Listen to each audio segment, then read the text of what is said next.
स्वागत है दोस्तों। आज के मुख्य समाचार में आज देश और दुनिया से कई अहम और बड़ी खबर आ रही है। बात करेंगे हर खबर पर विस्तार से। मुजफ्फरनगर में भाकियू और पुलिस के बीच टकराव के आसार बने, नीरज टिकैत भी धरने पर पहुंचे। वहीं अगली बड़ी खबर में आपको बताएंगे एमसीडी चुनाव से पहले बीजेपी को झटका, 11 पार्टी नेताओं ने थामा आपका दामन। एक और बड़ी अपडेट, राहुल गांधी का मोदी सरकार पर निशाना, कहा नोटबंदी जीएसटी का मकसद लोगों में डर पैदा करना है। एक और बड़ी अपडेट, बीजेपी में बगावत, टिकट काटा तो वघोड़िया से विधायक मधुबाई श्रीवास्तव ने दिया इस्तीफा। तो चलिए देख लेते आज की पहली बड़ी खबर। एमसीडी चुनाव से पहले बीजेपी को झटका, 11 पार्टी नेताओं ने थामा आपका दामन। दरअसल दोस्तों, दिल्ली एमसीडी चुनाव से पहले बीजेपी को जोर का झटका लगा है। बीजेपी के कई स्थानीय नेताओं ने आम आदमी पार्टी का दामन थाम लिया है। बता दें कि दिल्ली नगर निगम चुनाव से पहले भारतीय जनता पार्टी के कई नेता आम आदमी पार्टी में शामिल हो गए हैं। लगभग 11 नेता आम आदमी पार्टी में शामिल हो गए हैं।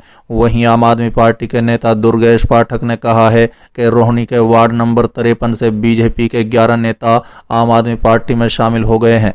उन्होंने कहा है कि बीजेपी में उनकी मेहनत को कभी सराहा नहीं गया। वहीं बीजेपी नेताओं को आम आदमी पार्टी का दामन थाम लेने के बाद आप नेता दुर्गेश पाठक ने कहा है कि बीजेपी की नाकामी से उसके नेता अब खुद पार्टी से नाराज होने लगे हैं।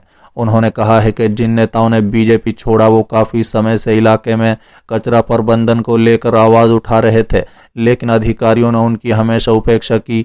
बता दें कि सोमवार को बीजेपी नेता और पूर्व वार्ड अध्यक्ष पूजा अरोड़ा, महिला मोर्चा की पूर्व अध्यक्ष चित्रा लांबा, भावना जैन समेत 11 नेताओं ने बीजेपी छोड़ आम आदमी पार्टी का दामन थाम लिया है। वहीं आम आदमी पार्टी में शामिल होने के लिए आप नेताओं ने इनका स्वागत किया है। बता दें कि आप नेता ने कहा है कि रोहिणी इलाके में नेता और कार्यकर्ताओं की टीम लगातार काम कर रही है।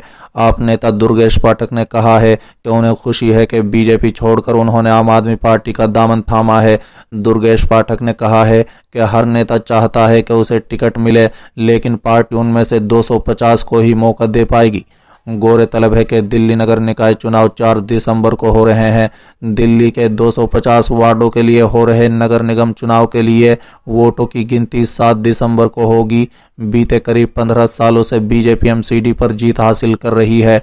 हालांकि इस बार आम आदमी पार्टी बीजेपी को कड़ी टक्कर देने की तैयारी कर रही है। चलिए अगली खबर, राहुल गांधी का मोदी सरकार पर निशाना, कहा नोटबंदी जीएसटी का मकसद लोगों में डर पैदा करना। दरअसल दोस्तों, कांग्रेस नेता राहुल गांधी ने सोमवार को नरेंद्र मोदी सरकार पर निशाना साधते हुए आरोप लगाया कि सशस्त्र बलों के लिए अग्निपथ भर्ती योजना, नोटबंदी और वस्तु और सेवा कर यानी जीएसटी नीतियों का उद्देश्य देश के लोगों में डर पैदा करना है। बता दें कि कांग्रेस की भारत जोड़ो यात्रा के 68वें दिन महाराष्ट्र के हिंगोली जिले में एक जनसभा को संबोधित करते हुए राहुल गांधी ने दावा किया कि प्रधानमंत्री मेड इन चाइना उत्पाद चाहते हैं, क्योंकि इससे देश के 2-3 अरबपतियों को फायदा होगा।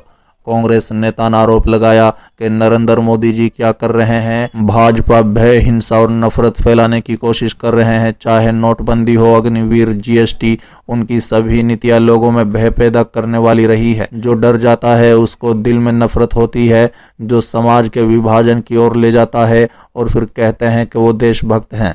गांधी ने राष्ट्रीय स्वयं सेवक संघ यानी आरएसएस पर निशाना साधते हुए आरोप लगाया कि किसानों का कर्ज माफ नहीं करना देशभक्ति है, गलत जीएसटी लागू करना देशभक्ति है, देश में नफरत फैलाना देशभक्ति है, 3 कृषि कानून लाना जो अब रद्द हो चुके हैं वो देशभक्ति है, बेरोजगारी देशभक्ति है और महंगाई देशभक्ति है। ये भारत की देशभक्ति नहीं है, ये आरएसएस की देशभक्ति है। इससे पहले दिन में वरिष्ठ कांग्रेस नेता जयराम रमेश ने सोमवार को कहा कि भारत के पहले प्रधानमंत्री की जयंती के अवसर पर यात्रा की प्रतिभागियों को पंडित जवाहरलाल नेहरू की किताब भारत की खोज की 600 प्रतियां बांटी जाएंगी। बता दें कि भारत जोड़ो यात्रा को महाराष्ट्र में एक दिन का विराम दिया गया था। सोमवार को यात्रा हिंगोली में कलमनपुरी से आगे वासिम की ओर बढ़ी। जयराम रमेश ने ट्वीट किया कि आज भारत जोड़ो यात्रा का 68वां दिन है और नेहरू की 133वीं जयंती है। चलिए अगली खबर, मुजफ्फरनगर में भाकियू और पुलिस के बीच टकराव के आसार बने, नीरज टिकैत भी धरने पर पहुंचे। दरअसल दोस्तों, थाना रत्नीपुर और छपरा में भाकियू कार्यकर्ताओं के खिलाफ लिखे मुकदमे के विरोध में भाकियू का कचहरी गेट पर धरना प्रदर्शन जारी है। भाकियू के राष्ट्रीय अध्यक्ष चौधरी नीरज टिकैत के धरने पर पहुंचने से टकराव के आसार बन गए हैं। बता दें कि इससे पहले कचहरी गेट पर लगी बैरिकेडिंग भी भाजपा कार्यकर्ताओं ने उखाड़ डाली और पुलिस से भी जमकर नोकझोंक हुई। भाजपा कार्यकर्ताओं ने जिलाध्यक्ष योगेश शर्मा, मंगूराम त्यागी और शक्ति सिंह के नेतृत्व में सड़क पर ही धरना शुरू कर रखा है। भाजपा के धरना प्रदर्शन से कचहरी परिसर में चल रही नामांकन प्रक्रिया भी प्रभावित हुई है और शहर में अनेक स्थानों पर भयंकर जाम भी लग गया है। बता दें कि मुजफ्फरनगर में कचहरी के गेट पर भारतीय किसान यूनियन के नेताओं ने पुलिस द्वारा लगाई गई बैरिकेडिंग को उखाड़ फेंक दिया, जहां पर भारतीय किसान यूनियन के नेताओं द्वारा जमकर हंगामा भी किया गया। भारतीय किसान यूनियन के आंदोलन को लेकर भारी पुलिस फोर्स तैनात किया गया था, जहां पर अनेक स्थान नोकझोंक हुई। वहीं भारतीय किसान यूनियन के नेता के द्वारा जमकर हंगामा करते हुए कचहरी गेट पर पहुंच गए, जहां पर उनके द्वारा गेट पर अंबेडकर की मूर्ति के पास ही धरना शुरू कर दिया गया। आपको बता दें कि भारतीय किसान यूनियन द्वारा घोषणा की गई थी कि वो सोमवार को एसएसपी कार्यालय पर धरना प्रदर्शन करेंगे, जिसको लेकर एसएसपी विनीत जायसवाल के निर्देश पर भारी पुलिस फोर्स तैनात किया गया था। लेकिन जैसे ही सोमवार को भारतीय किसान यूनियन के नेता और कार्यकर्ता पहुंचे तो पुलिस के हाथ पैर फूल गए और भारतीय किसान यूनियन के नेताओं के द्वारा जमकर हंगामा करते हुए जगह जगह पर लगी बैरिकेडिंग को उखाड़ फेंक दिया गया, जहां पर पुलिस के साथ नोकझोंक भी हुई। चलिए अगली खबर। बीजेपी में बगावत, टिकट काटा तो वघोड़िया विधायक मधुभाई श्रीवास्तव ने किया निर्दलीय लड़ने का ऐलान। दरअसल दोस्तों, गुजरात की वघोड़िया विधानसभा सीट से 6 बार के विधायक मधुभाई श्रीवास्तव ने निर्दलीय चुनाव लड़ने का ऐलान किया है। दोस्तों, दरअसल बीजेपी ने उनका टिकट काट दिया है, जिसके कारण उन्होंने निर्दलीय चुनाव लड़ने का ऐलान किया। बता दें कि मधुभाई श्रीवास्तव ने कहा है कि 25 साल पहले नरेंद्र मोदी और अमित शाह के आग्रह पर वो पार्टी में शामिल हुए थे और अब उन्हें इसका मलाल है। बता दें कि मधुभाई श्रीवास्तव मजबूत और बाहुबली नेता माने जाते हैं। उन्होंने कहा है कि मुख्यमंत्री भूपेंद्र पटेल टिकट के बारे में कुछ नहीं कर सकते, क्योंकि सब कुछ दिल्ली में शीर्ष नेतृत्व द्वारा किया जाता है। बता दें कि मधुभाई पर 2002 के गुजरात दंगे के मामले भी चला था। उन्होंने कहा है कि उन्होंने भूपेंद्र पटेल से बात नहीं की है।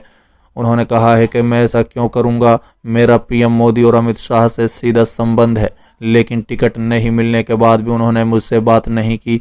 सूत्रों के अनुसार मधुभाई श्रीवास्तव उन 6 विद्रोहियों में से एक थे जिन्होंने पिछले कुछ दिनों में राज्य सरकार में मंत्री हर्ष संघवी से मिलने से इनकार कर दिया था। मधुभाई श्रीवास्तव 1995 में निर्दलीय उम्मीदवार के रूप में जीतने के बाद भाजपा में शामिल हुए थे। वो और उनके परिवार के सदस्य कांग्रेस, जनता दल और अन्य दलों के साथ भी रहे हैं। साथ ही उन्होंने एनडीटीवी से बात करते हुए कहा है कि मैं खुद बीजेपी में नहीं आया। जब मैं 1995 में भारी अंतर से जीता तो नरेंद्र मोदी और अमित शाह मुझसे भाजपा में शामिल होने का अनुरोध करने आए। यही कारण है कि मैं पार्टी में शामिल हुआ। बता दें कि मुख्यमंत्री बनने से पहले पीएम मोदी उस समय राज्य में भाजपा के पदाधिकारी थे। अमित शाह जो अब केंद्रीय गृह मंत्री हैं, उस समय राज्य स्तर के नेता थे।